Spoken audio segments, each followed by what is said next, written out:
ಓಂ ಶಾಂತಿ. ಮಧುರಾತಿ ಮಧುರ ಶಿವ ಪರಮಾತ್ಮ ತಂದೆಯ ಮಧುರ ಮಹಾವಾಕ್ಯವನ್ನು ಕೇಳೋಣ. ಇಂದಿನ ಮುರಳಿಯ ದಿನಾಂಕವಾಗಿದೆ 31/7/2025. ಪ್ರಾತಃ ಮುರಳಿ ಬಾಪ್ತಾದ ಮಧುಬನ್. ಮಧುರ ಮಕ್ಕಳೇ, ನೀವು ಬೆಳಗ್ಗೆ ಎದ್ದು ಬಹಳ ಪ್ರೀತಿಯಿಂದ ಹೇಳಿರಿ, ಬಾಬಾ ಗುಡ್ ಮಾರ್ನಿಂಗ್. ಈ ನೆನಪಿನಿಂದಲೇ ನೀವು ಸತೋ ಪ್ರಧಾನರಾಗಿ ಬಿಡುತ್ತೀರಿ. ಇಂದಿನ ಪ್ರಶ್ನೆಯಾಗಿದೆ, ಅಕ್ಯುರೇಟ್ ನೆನಪಿನ ಮೂಲಕ ತಂದೆಯ ಕರೆಂಟ್ ತೆಗೆದುಕೊಳ್ಳುವುದಕ್ಕೆ ಮುಖ್ಯ ಯಾವ ಗುಣಗಳ ಅವಶ್ಯಕತೆ ಇದೆ?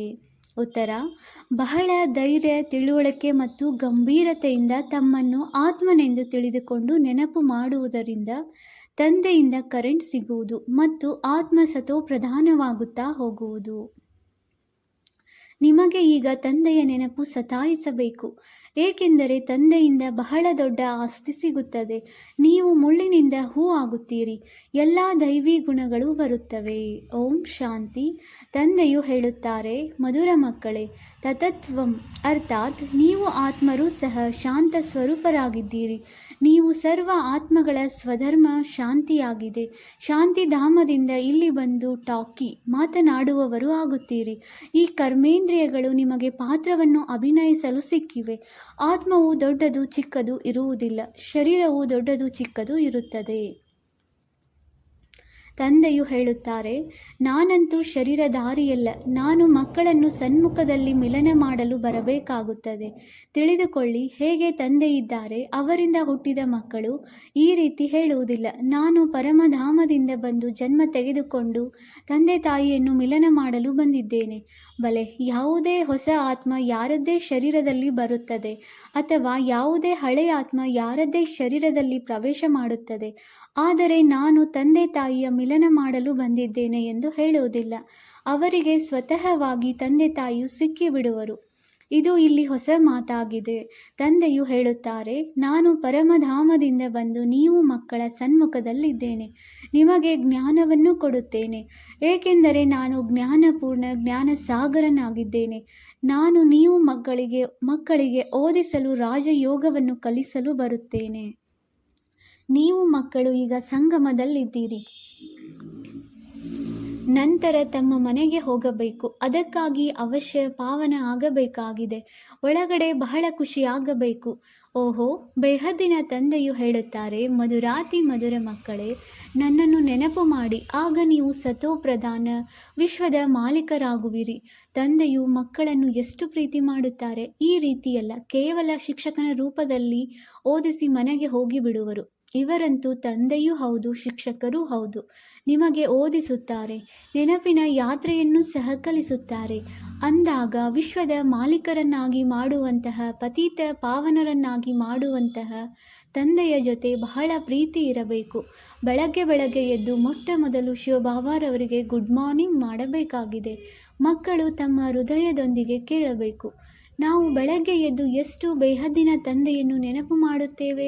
ಬೆಳಗ್ಗೆ ಎದ್ದು ತಂದೆಗೆ ಗುಡ್ ಮಾರ್ನಿಂಗ್ ಹೇಳಿ ಜ್ಞಾನದ ಚಿಂತನೆಯಲ್ಲಿರಿ, ಆಗ ಖುಷಿಯ ನಶೆ ಏರುವುದು. ಮುಖ್ಯವಾಗಿದೆ ನೆನಪು. ಇದರಿಂದ ಭವಿಷ್ಯಕ್ಕಾಗಿ ಬಹಳ ದೊಡ್ಡ ಸಂಪಾದನೆಯಾಗುತ್ತದೆ. ಕಲ್ಪಾಂತರ ಈ ಸಂಪಾದನೆ ಕೆಲಸಕ್ಕೆ ಬರುವುದು. ನೀವು ಬಹಳ ಧೈರ್ಯವಂತರಾಗಬೇಕು, ಗಂಭೀರತೆಯಿಂದ ಮತ್ತು ತಿಳಿದು ನೆನಪು ಮಾಡಬೇಕು. ದೊಡ್ಡ ಲೆಕ್ಕದಿಂದ ಹೇಳಿಬಿಡುತ್ತೇವೆ, ನಾವಂತೂ ಬಾಬಾರವರನ್ನು ಬಹಳ ನೆನಪು ಮಾಡುತ್ತೇವೆ. ಆದರೆ ಅಕ್ಯುರೇಟ್ ನೆನಪಿನಲ್ಲಿ ಪರಿಶ್ರಮವಿದೆ.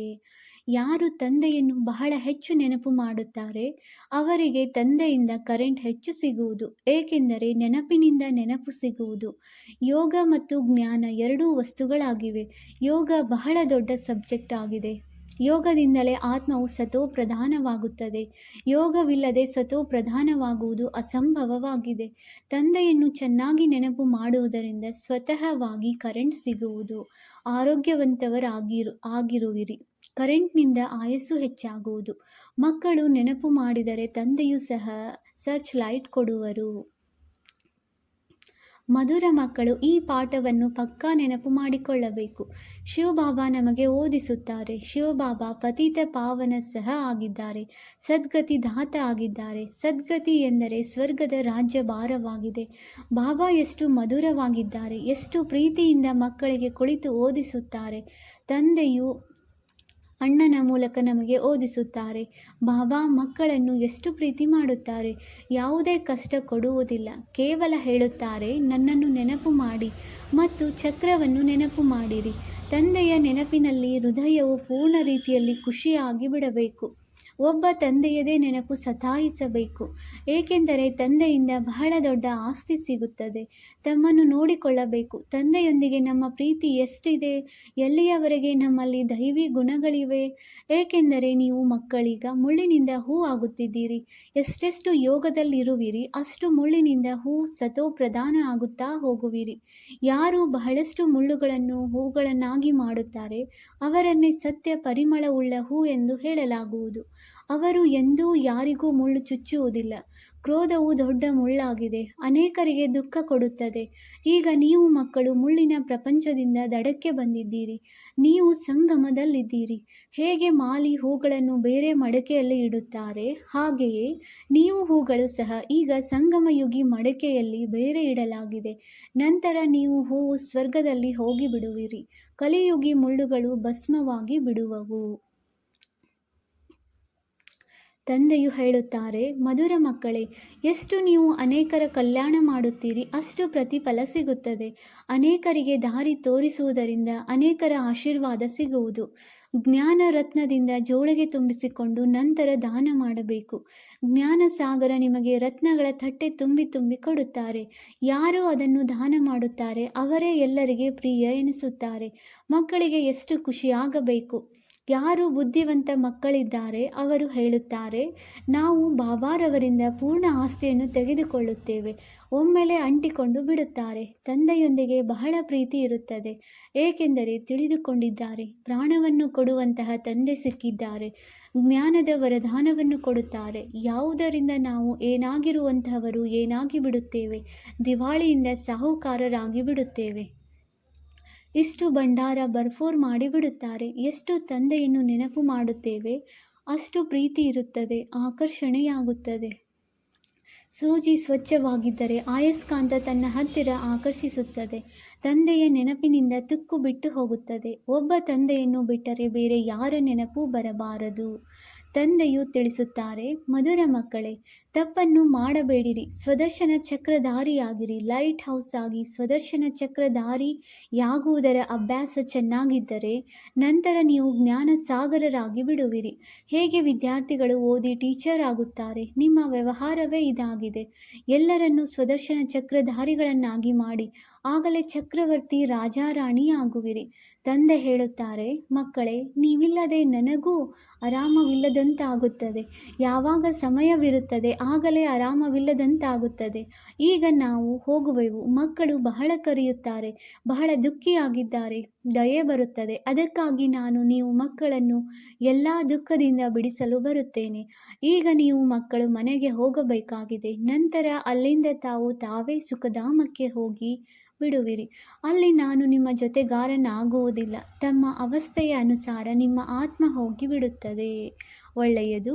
ಮಧುರಾತಿ ಮಧುರ ಅಗಲಿ ಹೋಗಿ ಮರಳಿ ಸಿಕ್ಕಿರುವ ಮಕ್ಕಳ ಪ್ರತಿ ಮಾತಾಪಿತ ಬಾಪ್ದಾದಾರವರ ನೆನಪು, ಪ್ರೀತಿ ಹಾಗೂ ಸುಪ್ರಭಾತ. ಆತ್ಮಿಕ ತಂದೆಯ ಆತ್ಮಿಕ ಮಕ್ಕಳಿಗೆ ನಮಸ್ತೆ. ನಾವು ಆತ್ಮೀಯ ಮಕ್ಕಳಿಂದ ಆತ್ಮೀಯ ತಂದೆಗೆ ನೆನಪು, ಪ್ರೀತಿ ಹಾಗೂ ನಮಸ್ತೆ ನಮಸ್ತೆ ನಮಸ್ತೆ. ಧಾರಣೆಗಾಗಿ ಮುಖ್ಯ ಸಾರ. ಪಾಯಿಂಟ್ ನಂಬರ್ 1, ತಂದೆಯ ಕರೆಂಟ್ ಸ್ವತಃವಾಗಿ ತೆಗೆದುಕೊಳ್ಳಲು ಬಹಳ ಪ್ರೀತಿಯಿಂದ ತಂದೆಯನ್ನು ನೆನಪು ಮಾಡಬೇಕು. ಈ ನೆನಪೇ ಆರೋಗ್ಯವಂತರನ್ನಾಗಿ ಮಾಡುವುದು. ಕರೆಂಟ್ ತೆಗೆದುಕೊಳ್ಳುವುದರಿಂದ ಆಯಸ್ಸು ಹೆಚ್ಚುತ್ತದೆ. ನೆನಪಿನಿಂದಲೇ ತಂದೆಯ ಸರ್ಚ್ ಲೈಟ್ ಸಿಗುತ್ತದೆ. ಪಾಯಿಂಟ್ ನಂಬರ್ 2, ತಪ್ಪು ಮಾಡುವುದನ್ನು ಬಿಟ್ಟು ಸ್ವದರ್ಶನ ಚಕ್ರಧಾರಿ ಲೈಟ್ ಹೌಸ್ ಆಗಬೇಕಾಗಿದೆ.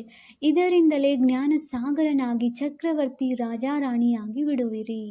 ವರದಾನ: ಎಲ್ಲರಿಗೂ ಖುಷಿಯ ಸಮಾಚಾರವನ್ನು ತಿಳಿಸುವಂತಹ ಖುಷಿಯ ಖಜಾನೆಯಿಂದ ಸಂಪನ್ನ ಭಂಡಾರ ಭವ. ಸದಾ ತಮ್ಮ ಈ ಸ್ವರೂಪವನ್ನು ಮುಂದಿಟ್ಟುಕೊಳ್ಳಿರಿ. ನಾವು ಖುಷಿಯ ಖಜಾನೆಯಿಂದ ಸಂಪನ್ನ ಭಂಡಾರವಾಗಿದ್ದೇವೆ.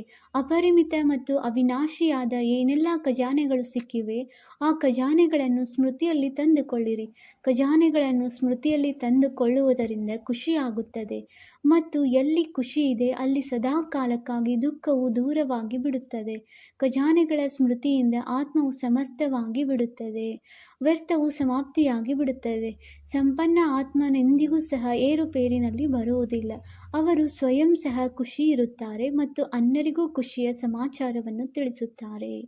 ಸ್ಲೋಗನ್: ಯೋಗ್ಯರಾಗಬೇಕೆಂದರೆ ಕರ್ಮ ಮತ್ತು ಯೋಗದ ಬ್ಯಾಲೆನ್ಸ್ ಇಟ್ಟುಕೊಳ್ಳಿರಿ. ಅವ್ಯಕ್ತ ಸೂಚನೆ: ಸಂಕಲ್ಪ ಶಕ್ತಿಯನ್ನು ಜಮಾ ಮಾಡಿ ಶ್ರೇಷ್ಠ ಸೇವೆಗೆ ನಿಮಿತ್ತರಾಗಿ. ಸೇವೆಯಲ್ಲಿ ಮುಖದ ಮೂಲಕ ಸಂದೇಶ ಕೊಡುವುದರಲ್ಲಿ ಸಮಯವು ಹಿಡಿಸುತ್ತದೆ. ಸಂಪತ್ತನ್ನು ತೊಡಗಿಸುತ್ತೀರಿ, ಏರುಪೇರಿನಲ್ಲಿಯೂ ಬರುತ್ತೀರಿ, ದಣಿಯುತ್ತೀರಿ. ಆದರೆ ಶ್ರೇಷ್ಠ ಸಂಕಲ್ಪಗಳ ಸೇವೆಯಲ್ಲಿ ಇದೆಲ್ಲವೂ ಬಚಾವಾಗುವುದು. ಅಂದ ಮೇಲೆ ಈ ಸಂಕಲ್ಪ ಶಕ್ತಿಯನ್ನು ಹೆಚ್ಚಿಸಿಕೊಳ್ಳಿ. ದೃಢತೆ ಸಂಪನ್ನ ಸಂಕಲ್ಪ ಮಾಡಿ, ಆಗ ಪ್ರತ್ಯಕ್ಷತೆಯು ಬೇಗ ಆಗುವುದು. ಡ್ರಾಮಾದ ಕೆಲವು ಗುಹ್ಯ ರಹಸ್ಯ ಸಂದೇಶ ಪುತ್ರಿಯರ ಮೂಲಕ. ಅದರಲ್ಲಿ ಪಾಯಿಂಟ್ ನಂಬರ್ 1: ಈ ವಿರಾಟ ಸಿನಿಮಾ ಡ್ರಾಮಾದಲ್ಲಿ ಪ್ರತಿಯೊಬ್ಬ ಮನುಷ್ಯಾತ್ಮನಲ್ಲಿ ತಮ್ಮ ತಮ್ಮ ಪೊಸಿಷನ್ ಅನುಸಾರ ಜೀವನದ ಜ್ಞಾನ ಅಥವಾ ಪಾತ್ರ ಮೊದಲೇ ಮರ್ಜ್ ರೂಪದಲ್ಲಿ ಇರುತ್ತದೆ. ಜೀವಾತ್ಮನಲ್ಲಿ ಇಡೀ ಜೀವನದ ಪರಿಚಯ ಮರ್ಜ್ ಆಗಿರುವ ಕಾರಣ ಸಮಯದಲ್ಲಿ ಇಮರ್ಜ್ ಆಗುತ್ತದೆ. ಪ್ರತಿಯೊಬ್ಬರಲ್ಲಿ ತಮ್ಮ ತಮ್ಮ ಸಂಪೂರ್ಣತೆಯ ಅವಸ್ಥೆಯ ಅನುಸಾರ ತಿಳುವಳಿಕೆ ಅಥವಾ ಪಾತ್ರ ಯಾವುದು ಮರ್ಜ್ ಆಗಿದೆ ಅದೇ ಸಮಯದಲ್ಲಿ ಇಮರ್ಜ್ ಆಗುತ್ತದೆ. ಯಾವುದರಿಂದ ನೀವು ಪ್ರತಿಯೊಬ್ಬರು ತಿಳಿದುಕೊಂಡಿರುವವರಾಗಿರುತ್ತೀರಿ. ಪಾಯಿಂಟ್ ನಂಬರ್ 2: ಈ ವಿರಾಟ ಸಿನಿಮಾ ಸೆಕೆಂಡ್ ಪಾತ್ರ ಹೊಸದಾಗಿರುವ ಕಾರಣ ನಿಮಗೆ ಈ ರೀತಿ ತಿಳಿಯುತ್ತದೆ. ಹೇಗೆ ಈಗೀಗ ಇಲ್ಲಿ ಬಂದಿದ್ದೇನೆ, ಪ್ರತಿ ಸೆಕೆಂಡ್ ಪಾತ್ರ ಬೇರೆಯಾಗಿರುತ್ತದೆ. ಕಲ್ಪದ ಮೊದಲಿನ ಕ್ಷಣ ಪುನರಾವರ್ತನೆಯಾಗುತ್ತದೆ. ಆದರೆ ಯಾವ ಸಮಯದಲ್ಲಿ ಪ್ರಾಕ್ಟಿಕಲ್ ಜೀವನದಲ್ಲಿ ನಡೆಯುತ್ತೀರಿ ಆ ಸಮಯದಲ್ಲಿ ಹೊಸದೆಂದು ಅನುಭವವಾಗುತ್ತದೆ. ಇದೇ ರೀತಿ ತಿಳುವಳಿಕೆಯಿಂದ ಮುಂದುವರಿಯಿರಿ. ಯಾರೂ ಈ ರೀತಿ ಹೇಳಲು ಸಾಧ್ಯವಿಲ್ಲ, ನಾನಂತೂ ಜ್ಞಾನ ಪ್ರಾಪ್ತಿ ಮಾಡಿಕೊಂಡಿದ್ದೇನೆ, ಈಗ ನಾನು ಹೋಗುತ್ತೇನೆ. ಎಲ್ಲಿಯವರೆಗೆ ವಿನಾಶವಾಗುತ್ತದೆ ಅಲ್ಲಿಯವರೆಗೆ ಇಡೀ ಪಾತ್ರ ಮತ್ತು ಜ್ಞಾನ ಹೊಸದಾಗಿದೆ. ಪಾಯಿಂಟ್ ನಂಬರ್ 3: ಈ ವಿರಾಟ ಡ್ರಾಮಾದ ಏನೆಲ್ಲ ಮಾಡಲ್ಪಟ್ಟಿದೆ ಅದು ನಿಶ್ಚಯದಿಂದ ಮಾಡಲ್ಪಟ್ಟಿದೆ. ಮಾಡಲ್ಪಟ್ಟಿರುವುದನ್ನು ಯಾರು ತಪ್ಪಿಸುತ್ತಾರೆ ಅಥವಾ ಮಾಡುತ್ತಾರೆ, ಇದೆಲ್ಲ ತಮ್ಮ ತಮ್ಮ ಮೇಲೆ ಆಧಾರವಾಗಿದೆ. ಸ್ವಯಂನ ಶತ್ರು ಅಥವಾ ಸ್ವಯಂನ ಮಿತ್ರರು ನಾನೇ ಆಗಿದ್ದೇನೆ. ಪಾಯಿಂಟ್ ನಂಬರ್ 4: ಈ ಡ್ರಾಮಾ ಸಿನಿಮಾದಲ್ಲಿ ಈ ಸಹನೆ ಮಾಡುವುದು ಸಹ ನಿಮಗೆ ಕಲ್ಪದ ಮೊದಲಿನ ಒಂದು ಮಧುರ ಸ್ವಪ್ನವಾಗಿದೆ. ಏಕೆಂದರೆ ನಿಮಗೆ ಏನೂ ಆಗುವುದಿಲ್ಲ. ಯಾರು ಸತಾಯಿಸುತ್ತಾರೆ ಅವರು ಸಹ ಹೇಳುತ್ತಾರೆ, ನಾನು ಇವರನ್ನು ಎಷ್ಟು ಸತಾಯಿಸಿದ್ದೇನೆ, ದುಃಖಿಯನ್ನಾಗಿ ಮಾಡಿದ್ದೇನೆ. ಆದರೂ ಇವರು ಡಿವೈನ್ ಯುನಿಟಿ, ದೈವಿಕ ಏಕತೆ, ಸುಪ್ರೀಂ ಯುನಿಟಿ, ಸರ್ವೋಚ್ಚ ಏಕತೆ, ವಿಜಯೀ ಪಾಂಡವರಾಗಿದ್ದಾರೆ. ಇದು ಮಾಡಲ್ಪಟ್ಟಿರುವುದನ್ನು ಯಾರೂ ತಪ್ಪಿಸಲು ಸಾಧ್ಯವಿಲ್ಲ. ಪಾಯಿಂಟ್ ನಂಬರ್ 5: ಈ ವಿರಾಟ ಸಿನಿಮಾದಲ್ಲಿ ನೋಡಿ ಎಷ್ಟು ವಂಡರ್ ಆಗಿದೆ ಎಂದರೆ ನೀವು ಪ್ರತ್ಯಕ್ಷ ಪಾಂಡವರು ಬಂದಿದ್ದೀರಿ ಮತ್ತು ನಿಮ್ಮ ಹಳೆಯ ಚಿತ್ರಗಳು ಮತ್ತು ಲಕ್ಷಣಗಳು ಇಲ್ಲಿಯವರೆಗೆ ಕಾಯಂ ಆಗಿವೆ. ಹೇಗೆ ಹಳೆಯ ಪೇಪರ್, ಹಳೆಯ ಶಾಸ್ತ್ರ, ಗೀತೆ, ಪುಸ್ತಕ ಇತ್ಯಾದಿಗಳನ್ನು ಸಂಭಾಳಿಸಿ ಇಟ್ಟುಕೊಳ್ಳುತ್ತಾರೆ, ನಂತರ ಅದರ ಮಾನ್ಯತೆ ಬಹಳಷ್ಟಿರುತ್ತದೆ. ಇಂತಹ ಹಳೆಯ ವಸ್ತುಗಳು ಕಾಯಂವಾಗಿರುತ್ತಾ ಈಗ ಹೊಸ ವಸ್ತುವಿನ ಆವಿಷ್ಕಾರವಾಗುತ್ತದೆ. ಹಳೆಯ ಗೀತೆ ಪ್ರಾಕ್ಟಿಕಲ್ನಲ್ಲಿರುತ್ತಾ ಹೊಸ ಗೀತೆಯ ಆವಿಷ್ಕಾರವಾಗಿದೆ. ಹೊಸದರ ಸ್ಥಾಪನೆಯಾಗುವಾಗ ಹಳೆಯದರ ಅಂತ್ಯವಾಗುತ್ತದೆ. ಈಗ ನೀವು ಪ್ರಾಕ್ಟಿಕಲ್ನಲ್ಲಿ ಜ್ಞಾನವನ್ನು ಜೀವನದಲ್ಲಿ ಪ್ರತ್ಯಕ್ಷ ಧಾರಣೆ ಮಾಡುವುದರಿಂದ ದುರ್ಗಾ, ಕಾಳಿ ಇತ್ಯಾದಿಗಳಾಗಿದ್ದೀರಿ. ನಂತರ ಹಳೆಯ ಸ್ಥೂಲ ಜಡಚಿತ್ರಗಳ ವಿನಾಶವಾಗುತ್ತದೆ ಮತ್ತು ಹೊಸ ಚೈತನ್ಯ ಸ್ವರೂಪದ ಸ್ಥಾಪನೆಯಾಗುತ್ತದೆ. ಪಾಯಿಂಟ್ ನಂಬರ್ 6: ಈ ವಿರಾಟ ಸಿನಿಮಾ ಪ್ಲಾನ್ ಅನುಸಾರ ಸಂಗಮದ ಮಧುರ ಸಮಯದಲ್ಲಿ ನೀವು ಅನನ್ಯ ದೈವಿ ಮಕ್ಕಳೇ ವಿಕಾರಗಳ ಮೇಲೆ ವಿಜಯವನ್ನು ಪ್ರಾಪ್ತಿ ಮಾಡಿ ವೈಕುಂಠದ ಮಧುರ ಲಾಟರಿಯನ್ನು ಪಡೆಯುತ್ತೀರಿ. ನಿಮ್ಮ ಹಣೆ ಬರಹ ಎಷ್ಟು ಅದೃಷ್ಟಶಾಲಿಯಾಗಿದೆ. ಈ ಸಮಯವು ನೀವು ನರ ಮತ್ತು ನಾರಿ ಅವಿನಾಶಿ ಜ್ಞಾನದಿಂದ ಪೂಜ್ಯ ಯೋಗ್ಯ ದೇವತಾ ಪದವಿ ಪ್ರಾಪ್ತಿ ಮಾಡಿಕೊಳ್ಳುತ್ತೀರಿ.